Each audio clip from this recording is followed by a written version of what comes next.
Nouvelle heure d'information sur RTI1. Madame, Monsieur, bonsoir. Les titres au sommaire de ce journal. L'actualité en Côte d'Ivoire, Abdourahmane Cissé, nommé cet après-midi ministre secrétaire général de la présidence de la République. Le technocrate de 39 ans remplace à ce poste Patrick Hachi, nommé vendredi dernier Premier ministre chef de gouvernement. La déclaration de la présidence de la République à ce propos dès l'entame de ce journal. Également, dans ce journal, les nouveaux élus de l'Assemblée nationale se réunissent demain à l'hémicycle pour le vote du président de la nouvelle législature. Ils seront 249 députés à désigner leur président parmi les 4 prétendants au poste. Le mode opératoire de ce vote vous est présenté ce soir. En Égypte, le canal de Suez bientôt rouvert totalement au trafic maritime. Après plusieurs manœuvres, l'Ever Given est remis à flot. Ce porte-conteneurs géant obstruait depuis une semaine le canal qui voit passer environ 12% du commerce maritime international. Bienvenue dans ce 23h en Côte d'Ivoire. Abdourahmane Cissé est le nouveau secrétaire général de la présidence de la République. Il succède à ce poste Patrick Hachi, nommé Premier ministre, chef de gouvernement. L'annonce a été faite cet après-midi par le directeur de cabinet de la présidence ivoirienne, Fidel Sarasoro. Retrouvons cette déclaration dans ce point de Mahama Traoré. Communiqué de la présidence de la République. Le président de la République, son Excellence M. Alassane Ouattara, a procédé ce lundi 29 mars 2021 à la signature d'un décret portant nomination de M. Abdourahmane Cissé en qualité de ministre, secrétaire général de la présidence de la République, en remplacement de M. Patrick Jérôme Hachi, nommé Premier ministre, chef du gouvernement, fait à Abidjan le lundi 29 mars 2021. Abdourahmane Cissé, dans le précédent gouvernement, avait à charge le ministère du pétrole, de l'énergie et des énergies renouvelables. À 39 ans, il est aujourd'hui secrétaire général de la présidence. Quel parcours pour ce jeune technocrate? Chaque année nous le révèle. Le tout nouveau secrétaire général de la présidence, c'est lui, le ministre Abdourahmane Cissé. Il a été nommé ce lundi 29 mars 2021 par un décret signé du président de la République, Alassane Ouattara, qui fait de lui ministre et secrétaire général de la présidence de la République. À 39 ans, Abdourahmane Cissé a été respectivement ministre du pétrole, de l'énergie et des énergies renouvelables de 2018 à 2021, ministre conseiller spécial du président de la République de 2017 à 2018 et ministre du budget et du portefeuille de l'État de 2013 à 2017. Avant de rejoindre l'administration publique ivoirienne, il était directeur exécutif en charge du trading sur les indices de la zone euro au sein de la banque d'affaires Goldman Sachs à Londres. Au niveau académique, Abdourahmane Cissé a un parcours bien rempli. Il est diplômé de l'École polytechnique de France et titulaire d'un master en économie et gestion des ressources pétrolières de l'Institut français du pétrole. Au niveau des distinctions, le nouveau ministre secrétaire général de la présidence Abdourahmane Cissé fait partie des 100 jeunes leaders mondiaux de la Young Global Leader au titre de l'année 2017, distinction attribuée par le Forum économique mondial aux leaders de moins de 40 ans à travers le monde. Il est marié et père d'un enfant. À présent, cette autre nouvelle du sommet de l'État. Le président de la République, Alassane Ouattara, s'est entretenu ce lundi avec le président du Sénat, Jeannot Ahoussou Kouadio. Il est donc de retour à Abidjan après un séjour médical de 8 mois en Allemagne puis en France. Cette information de sécurité défense, de nouvelles attaques de postes de contrôle ont été enregistrées dans le nord de la Côte d'Ivoire dans la nuit du 28 au 29 mars 2021. 2 positions des forces armées de Côte d'Ivoire ont subi des attaques armées. La première est survenue à Kafolo et est le fait de soixantaines de terroristes lourdement armés venant du Burkina Faso. Les forces armées de Côte d'Ivoire ont repoussé les assaillants au terme d'une heure de combat intense et mis en œuvre une opération de ratissage. Le bilan provisoire fait état de 2 soldats tués et 4 blessés côté ami. Côté ennemi, 3 terroristes tués, 4 interpellés et du matériel logistique saisi, à savoir armement, radio, munitions et motos. Les opérations militaires de ratissage se poursuivent sur le terrain.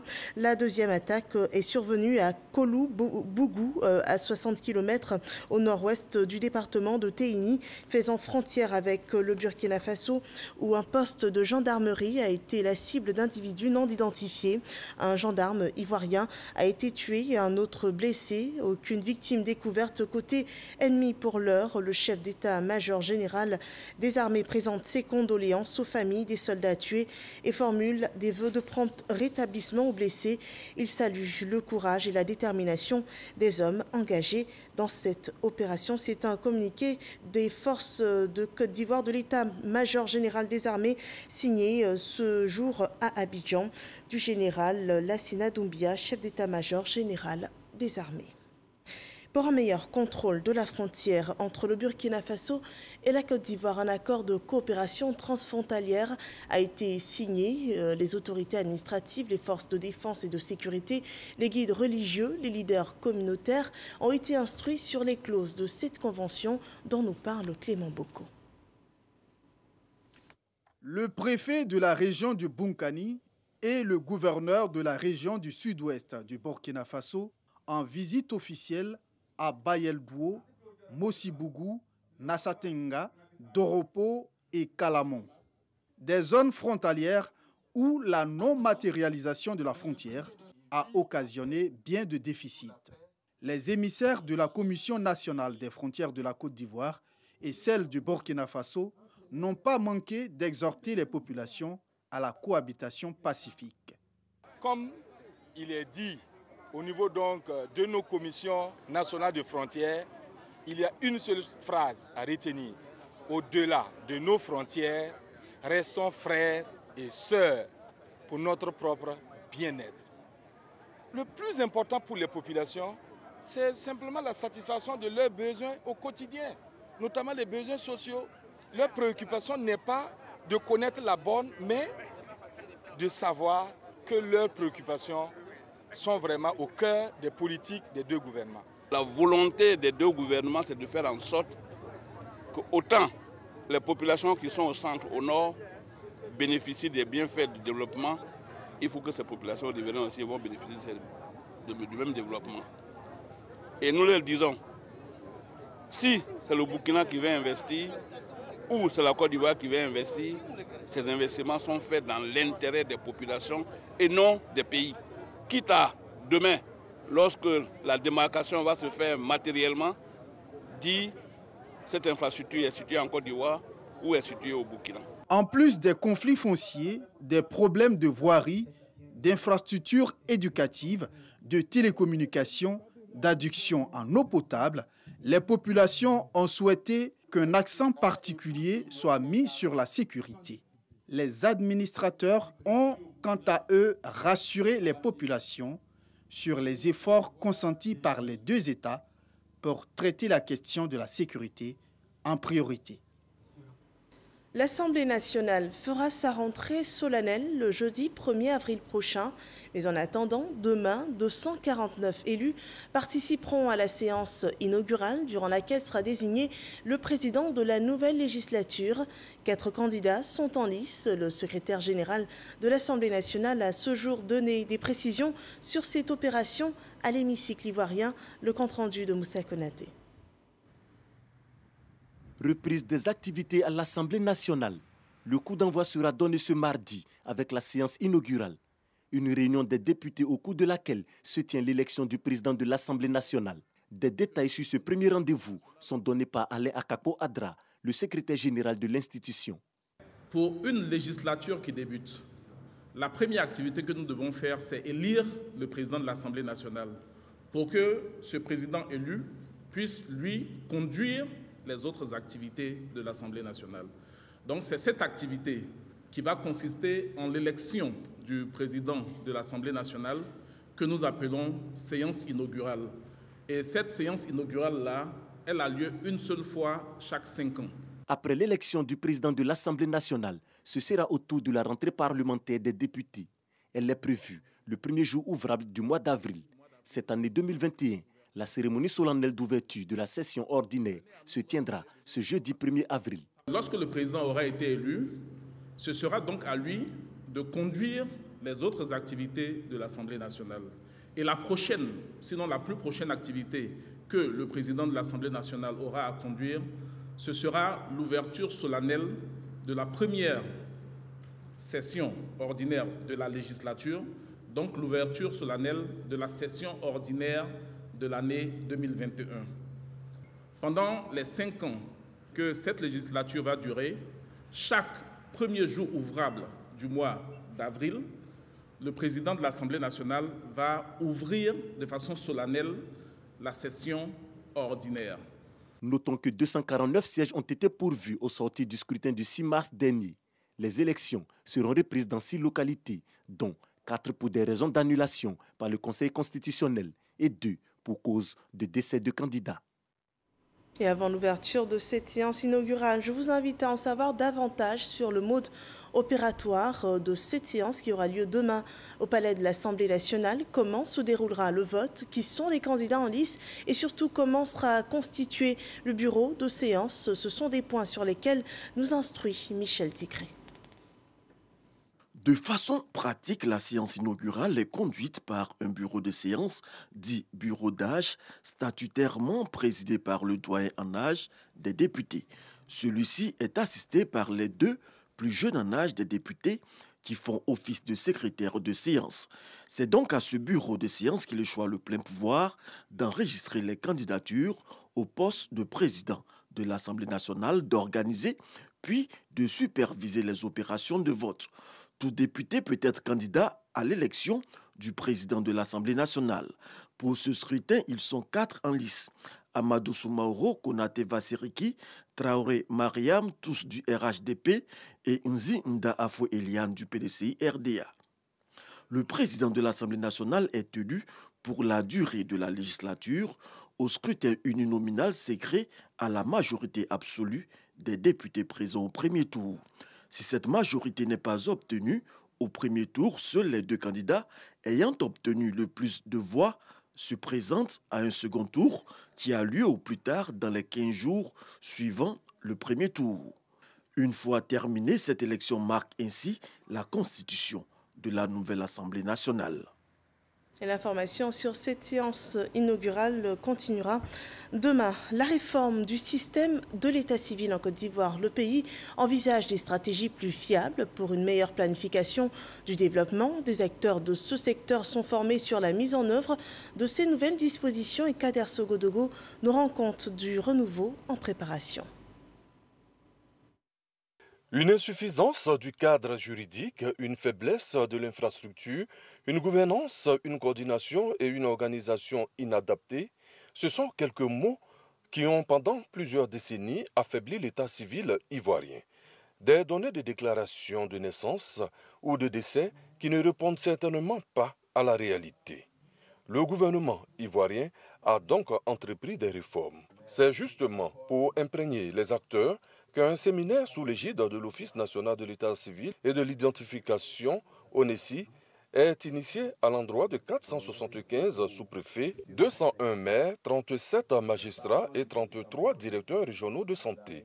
Il s'agit bel et bien d'informations sur la mise en œuvre de la stratégie nationale de l'état civil. Les objectifs spécifiques étant la mise en place des systèmes d'information de l'état civil pour atteindre l'universalité de l'enregistrement des faits d'état civil par la rationalisation des processus grâce aux nouvelles technologies de l'information, l'enregistrement de l'identité de tous les individus qui vivent sur le territoire ivoirien, incluant ceux dépourvus d'actes de naissance, et la sécurisation de celles-ci par des données biométriques fiables. Pour un état civil nouveau et performant, la Côte d'Ivoire a le soutien de l'Union européenne. Tel qu'il existe actuellement, le système ivoirien d'état civil ne garantit donc pas le pilotage efficient des politiques publiques et ne permet pas à la population d'exercer ses droits fondamentaux, ni de s'insérer socialement et économiquement. Ainsi, l'Union européenne, l'année de ses 60 ans de présence en Côte d'Ivoire, est fière d'apporter un soutien à la réforme de l'état civil, au renforcement de cet état de droit. Nous sommes présents à hauteur de 3,2 milliards de francs pour apporter des capacités techniques pour les acteurs clés de la réforme, soutenir la dynamique de coordination et également mener un plaidoyer en faveur d'une mobilisation des ressources de l'État. L'état d'avancement de la mise en œuvre du registre national des personnes physiques, les changements majeurs de la nouvelle loi sur l'état civil, le projet de digitalisation de l'état civil. Ce sont quelques matières au programme du séminaire qui va durer 3 jours. La situation des droits de l'homme en Côte d'Ivoire sur les 5 derniers mois a été revue au cours d'une session de briefing du corps diplomatique organisée par le Conseil national des droits de l'homme. C'est une rencontre qui a permis d'aborder l'accréditation du CNDH au statut A au niveau mondial et également de voir les implications de ce nouveau statut. Laure Goretti et Moussa Konaté. 2800 détenus sont en attente d'un premier jugement. 448 femmes vivent en milieu carcéral. Des effondrements d'immeubles qui endeuillent des familles. Ce sont entre autres les observations du Conseil national des droits de l'homme devant le corps diplomatique accrédité en Côte d'Ivoire. La présidente Namizata Sangari a exposé sur la situation des droits de l'homme dans le pays depuis le mois de novembre 2020 à ce jour. Les chancelleries accréditées en Côte d'Ivoire ont au cœur de leur agenda la question des droits de l'homme. Et donc nous, en tant qu'institution en charge de cette thématique, il est bon de créer cette interaction avec ces représentants accrédités dans notre pays, améliorer les compréhensions sur certains points qu'ils ne comprennent pas souvent, et puis solliciter également leur accompagnement sur des activités qui nous permettent en tout cas de dérouler le mandat qui est le nôtre. Grâce à ces actions de promotion des droits de l'homme en Côte d'Ivoire, le CNDH est passé du statut B au statut A de l'Alliance mondiale des institutions nationales pour la promotion et la protection des droits de l'homme. Une performance dont se réjouit la présidente de l'institution. L'institution doit avoir les moyens pour dérouler sur le terrain des activités avec les populations, leur faire connaître leurs droits et protéger leurs droits. Et le Conseil national des droits de l'homme vient d'être hissé au rang A parce que, après la réforme, nous sommes une institution créée conformément aux principes de Paris et une institution que les Nations Unies ont estimé qu'il y a un dynamisme continu. Cette rencontre est dénommée le briefing du corps diplomatique. D'autres points tels que le bon déroulement des législatives 2021 étaient à l'ordre du jour. La prochaine rencontre est prévue pour le mois de juin. Le CNDH est aussi engagé dans la lutte contre le trafic illicite des êtres humains. Le sujet fait l'objet d'une mission ghanéenne en Côte d'Ivoire. La volonté du Ghana de renforcer sa collaboration avec les autorités ivoiriennes dans le cadre de cette lutte a été exprimée. Franck Wadio. La sous-région ouest africaine déterminée à mettre fin au phénomène de la traite des personnes, c'est l'objectif de la visite du HTIS, le secrétariat ghanéen à la lutte contre la traite des personnes, à la ministre Mariatou Koné. Accompagnés des responsables d'Expertise France, les autorités ghanéennes sont venues exprimer leur volonté à renforcer la coopération avec la Côte d'Ivoire pour l'éradication de ce phénomène. C'est pour montrer encore une fois l'importance de la collaboration qui, à la base, est l'objectif principal de notre présence ici. Donc je tiens encore à lancer un message fort à toutes ces personnes-là qui pratiquent la traite pour qu'elles comprennent que ça va devoir s'arrêter. Nous sommes là spécifiquement pour ça, nous allons y travailler. Et en tout cas, on tient à dire merci à nos homologues de la Côte d'Ivoire. Selon le CNLTP, le Comité national de lutte contre la traite des personnes, 1193 victimes de traite ont été secourues et 84 individus interpellés, dont 40 condamnés pour traite d'êtres humains entre 2019 et 2020. Le phénomène demeure préoccupant malgré les efforts des gouvernements. Pour la ministre Mariatou Koné, il faut donc renforcer la coopération sous-régionale. Nous constatons que la question de la lutte contre la traite des personnes est prise à un niveau vraiment très élevé. C'est une question prioritaire pour l'État de Côte d'Ivoire. Et nous voyons tous les jours les arrestations. Et l'objet de la rencontre, c'est de renforcer le cadre de collaboration, renforcer le système de coordination à l'intérieur du pays, mais également entre les différents pays en matière de lutte contre la traite des personnes. Une fois leur volonté exprimée, les différentes parties se sont mises au travail. Une table ronde est tout de suite organisée entre Expertise France, le HATS et le Comité national de lutte contre la traite des personnes. Ils vont durant 2 jours réfléchir sur des questions essentielles telles les enquêtes conjointes et la mise en place d'une plateforme entre les agents de sécurité. Et tout comme le trafic des êtres humains qui préoccupe la courbe des cas Covid inquiète, les appels à la vigilance ne retombent pas.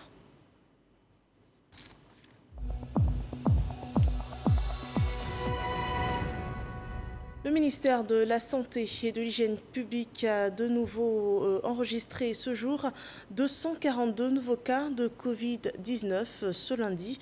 Le point sanitaire de cette journée présente aussi 576 personnes guéries et 2 cas de décès. Ce 29 mars 2021, en Côte d'Ivoire sont dénombrés en tout 43 422 cas confirmés, 39 295 personnes guéries, 239 personnes décédées des suites de la Covid-19. Il reste encore 3 888 cas actifs. Et pour stopper la chaîne de contagion, une campagne de vaccination est en cours dans le pays. À ce jour, 34 388 personnes ont été vaccinées en Côte d'Ivoire contre la Covid-19. Les autorités sanitaires ont présenté ce jour le point de la gestion de la pandémie sur la période allant du 22 au 28 mars 2021, un point que rapporte Jean-Marc Djadji. Ce 144e point sanitaire de la Covid-19 intervient dans la préparation des fêtes pascales 2021. La Côte d'Ivoire enregistre à ce jour 43 180 cas confirmés, 38 719 guéris et 34 388 personnes vaccinées. Au niveau de l'intérieur du pays, seuls 5% des cas confirmés sont enregistrés. Face à cette situation, le ministère de la Santé et de l'Hygiène publique invite les populations à respecter les mesures préventives afin de préserver cette partie du pays en cette semaine de festivités due à la Pâques. Pâques qui nous graine, comme nous avons dit, assez de monde et occasionne un déplacement massif de population des grandes villes ou des zones forestières vers les villages du centre de la Côte d'Ivoire.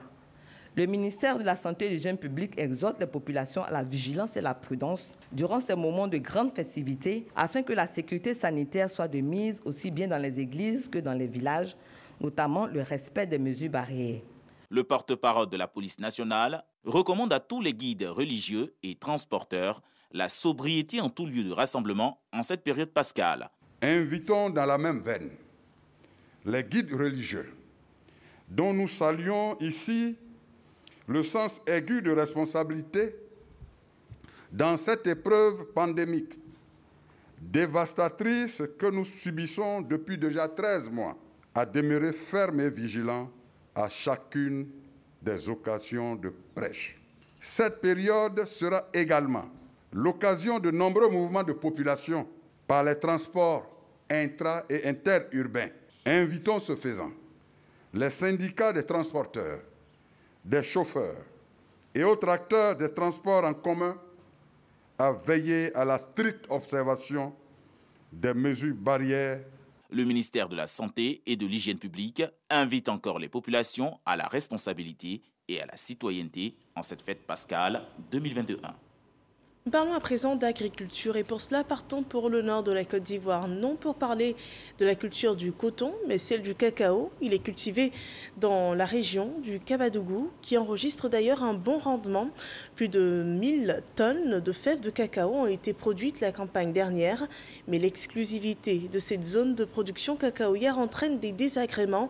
Le cacao est mal apprécié sur le marché, acheté à vil prix et les producteurs relèvent une absence de l'assistance du Conseil Café Cacao. À ce lot de difficultés s'ajoute l'absence d'infrastructures routières praticables. Suivant ce reportage de Soro Corona. Boroba, village de la sous-préfecture de Dilatié-Dougou, région du Kabadougou. Peuplé d'à peine 300 âmes en 2013, ce village compte aujourd'hui 4000 habitants. Un peuplement accéléré du fait de la culture intensive du cacao dans cette zone jadis hostile à la production de ce produit d'exportation. On avait l'impression qu'il y a certaines régions de la Côte d'Ivoire qui sont naturellement défavorisées. Mais on se rend compte que Dieu n'a pas oublié la région du Nord, particulièrement la région du Kabadougou. Et c'est impressionnant vraiment de voir que le cacao pousse normalement ici. Je suis venu ici en 2012. Je suis venu pour semer cacao. Je peux trouver au moins 15 hectares. En effet, les premiers pieds de cacaoyers ont été plantés dans cette nouvelle boucle depuis 6 ans. Pour la campagne de commercialisation du cacao de l'année 2020, plus de 2000 tonnes ont été collectées. Dans ce campement, 100 tonnes sont déjà produites cette année. Des chiffres qui ne reflètent pas la réalité du fait du trafic illégal et de l'achat clandestin du cacao. Toutes choses qui concourent au non-respect du prix Bourchamp fixé par le gouvernement. Il y a d'autres acheteurs qui viennent et disent que nous sommes dans une zone inconnue. Ce qui fait que nous n'avons pas l'accès au prix donné par l'État.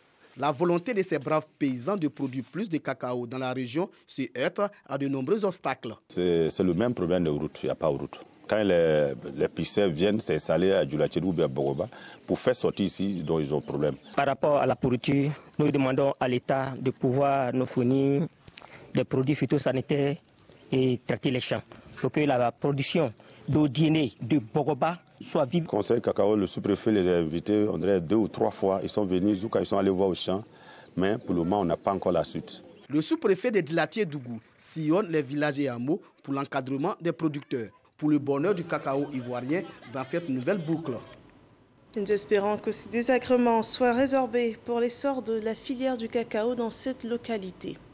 Les journalistes spécialistes des questions économiques et financières ont été instruits sur l'accessibilité de l'information économique, comment la rendre plus digeste pour les populations. Un forum pour le journaliste de développement s'est tenu à Abidjan dans ce cadre, le point de Didier Nguessa. Mettre la plume et le micro au service du développement à travers la vulgarisation de l'information économique et financière. C'est l'objectif de ce premier forum africain de la presse économique et financière qui, durant 2 jours, va donner la parole aux spécialistes des questions micro- et macroéconomiques du continent afin de les rendre plus accessibles au grand public. Quand on dit économie, c'est l'école, l'éducation, l'emploi, la santé, le genre, le capital humain, l'environnement. C'est la somme de toutes nos énergies. Donc il est capital d'y penser. Donc nous, journalistes économiques et financiers, nous avons un rôle important à jouer dans l'éducation financière, économique et financière de nos populations et dans la croissance de nos pays. Si l'économie impacte au quotidien les ménages, la presse spécialisée en économie et en finance n'est pas très abondante en Afrique subsaharienne. Ce forum va contribuer à combler ce déficit.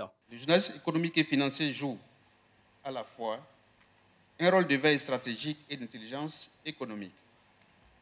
Ces activités revêtent un intérêt singulier en termes d'opportunités d'anticipation, en vue d'apporter des réponses aux préoccupations et attentes légitimes des populations.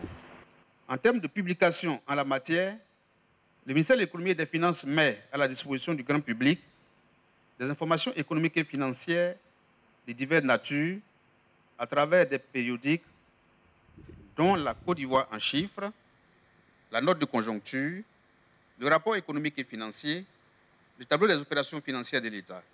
Panels, ateliers et débats vont meubler ce forum. En diplomatie, Mohamed Ibn Chamba a terminé sa mission en Côte d'Ivoire. Le représentant spécial et chef du bureau des Nations Unies pour l'Afrique de l'Ouest et le Sahel a été honoré d'un dîner d'au revoir offert par le gouvernement ivoirien. C'était au ministère des Affaires étrangères. Le récit de Laure Goretti et Éric Corré. Mohamed Ibn Chamba, représentant spécial du secrétaire général et chef du bureau des Nations Unies pour l'Afrique de l'Ouest et du Sahel, quitte définitivement la Côte d'Ivoire. Le ministre des Affaires étrangères, Ali Koulibaly, a salué l'homme et l'a remercié pour ses actions de consolidation de la paix pendant sa mission en Côte d'Ivoire. Un dîner gala a été organisé pour l'occasion. Faiseur de paix, votre engagement sans faille à travers vos actions de proximité auprès des autorités ivoiriennes et l'objectivité des informations contenues dans les rapports périodiques du secrétaire général sur les activités du Bureau des Nations Unies pour l'Afrique de l'Ouest et le Sahel ont grandement contribué à l'évolution positive de la situation dans notre pays. Mohamed Ibn Chamba a été élevé au grade de commandeur de l'ordre national ivoirien. Le diplomate ghanéen a en retour dit sa gratitude aux autorités et au peuple ivoirien. Je suis confiant que les autorités ivoiriennes, sous le leadership dynamique, visionnaire de M. le Président, ainsi que toutes les parties prenantes, continueront de démontrer leur détermination à œuvrer pour la consolidation de la paix dans l'intérêt supérieur de la Côte d'Ivoire et des Ivoiriens. C'est depuis 2014 que le diplomate ghanéen est représentant spécial du secrétaire général et chef du bureau des Nations Unies pour l'Afrique de l'Ouest et du Sahel. Mohamed Ibn Chamba a prôné pendant sa mission les idéaux des Nations Unies pour la paix, la stabilité et le développement, non seulement en Côte d'Ivoire, mais en Afrique. L'information hors de nos frontières sur le canal de Suez, le porte-conteneur géant l'Ever Given a été remis à flot. Le trafic peut donc reprendre sur cette voie maritime majeure obstruée depuis près d'une semaine par le navire de 400 mètres de long et de plus de 220 000 tonnes. Le blocage a créé un embouteillage de 425 navires qui attendaient de pouvoir franchir cette voie essentielle au commerce maritime reliant la mer Rouge et la Méditerranée. Il faudra 3 jours et demi environ pour tout résorber. C'est ainsi que prend fin ce rendez-vous d'information. Merci de l'avoir suivi. Retour de l'actualité à 6h30 avec Régis Kofi. Excellente fin de soirée sur RTI 1.